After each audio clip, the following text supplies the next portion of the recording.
Bonjour à tous, c'est un plaisir de vous retrouver dans un nouveau numéro de votre émission Conseil de vie sur votre chaîne. Merci à tous de nous suivre chaque jour. Aujourd'hui, on va parler de la culpabilité et du regret. Le regret est de Dieu, mais la culpabilité est diabolique. Je vous explique pourquoi. Parce que beaucoup confondent les deux, culpabilité et regret. C'est normal, hein, parce qu'ils sont deux voisins. C'est comme vraiment deux voisins, à la limite comme États-Unis et Mexique. C'est une frontière très fine qui sépare le regret et la culpabilité, mais bien sûr l'un vient avant l'autre. Le regret, lui, il est spirituel, mais la culpabilité, elle, est superficielle. C'est la différence entre les deux. La culpabilité, effectivement, engage une responsabilité, bien sûr, un peu comme le regret.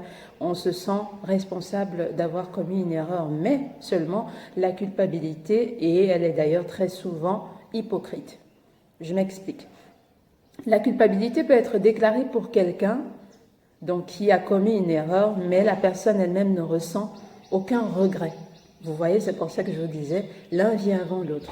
La culpabilité peut être déclarée pour cette personne-là qui ne regrette même pas l'acte posé et qui a causé du tort à quelqu'un. La culpabilité également a un prix. Donc, par exemple, au tribunal, on dit il est reconnu coupable et il devra payer ceci. Donc, la culpabilité a un prix. Il peut avoir donc réparation des torts causés, mais vous savez bien sûr que comme moi, que ce qui est spirituel n'a pas de prix. Par contre, ce qui est charnel, oui. Donc, c'est pour ça que je vous expliquais, la culpabilité est superficielle, mais le regret, lui, est spirituel. Donc, ce n'est pas celui qui a créé ces esprits, qui a créé la culpabilité. On est bien d'accord. La culpabilité, donc, peut nous pousser au pire. On veut laver une image, par exemple. On a commis une erreur ou alors on a posé un acte et on veut laver une image. On veut laver son image ou alors l'image d'une communauté ou alors d'une entreprise. Ça dépend. On n'accepte pas qu'on puisse être trompé. C'est ça la différence. La culpabilité vraiment nous emmène jusqu'à l'extrême de nous et jusqu'à l'autre côté, l'autre face, parce qu'on est tous double face. On nous amène, donc la culpabilité est capable de nous emmener jusqu'à l'autre face de nous. On refuse en fait d'admettre qu'on puisse être tombé. Non, c'est pas possible. C'est ça qui emmène la culpabilité. Non, il faut que je lave mon image. Il faut pas qu'on se dise que je pouvais me tromper. C'est pas possible. Il faut que je fasse tout et tout pour montrer aux gens que j'avais pas tort, que je ne suis pas tombée, que je ne me suis pas trompée. Et donc la culpabilité nous pousse à essayer de nous racheter par tous les moyens, à tous les prix et sous tous les prétextes. J'ai blessé quelqu'un, je lui ai fait mal, je me sens coupable. Il faut à tout prix que je me rachète, il faut que la personne me pardonne, je vais tout faire.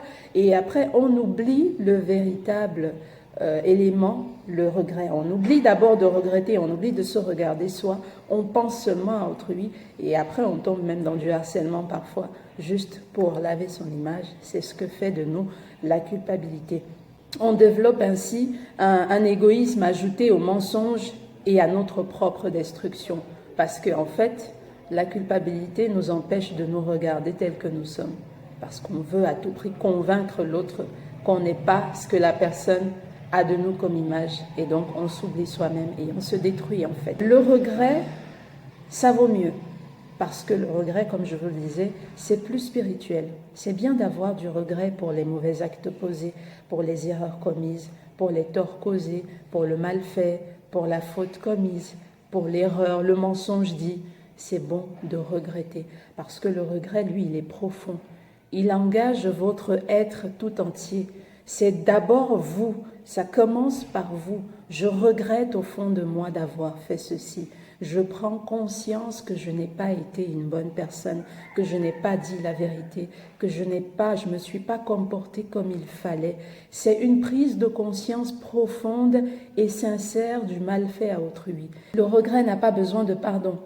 Une fois qu'on regrette, il faut d'abord pouvoir se pardonner à soi-même. C'est ça, le regret. C'est une prise de conscience, c'est une acceptation du tort commis, c'est une acceptation de la faute commise. C'est d'abord soi-même, c'est être en paix avec soi-même. Je reconnais que j'ai fait du tort et je le regrette au fond de moi. On n'est pas obligé d'attendre que l'autre nous accorde le pardon parce qu'on ne sait pas. On peut avoir commis une faute impardonnable, mais le plus important, c'est est-ce que moi, au fond de moi, je reconnais que j'ai commis une faute grave? Est-ce que je reconnais le mal que j'ai fait à autrui? Si je le reconnais, je prends conscience de cela et je travaille sur moi pour ne plus commettre ce genre d'erreur. Le regret intervient lorsqu'on prend conscience qu'on a besoin d'abord de se pardonner à soi-même avant d'attendre le pardon des autres. J'ai commis une erreur, il faut que j'accepte que j'ai commis cette erreur et que je me pardonne à moi-même d'avoir commis cette erreur avant d'espérer au pardon d'autrui. Le regret est spirituel, la culpabilité est superficielle.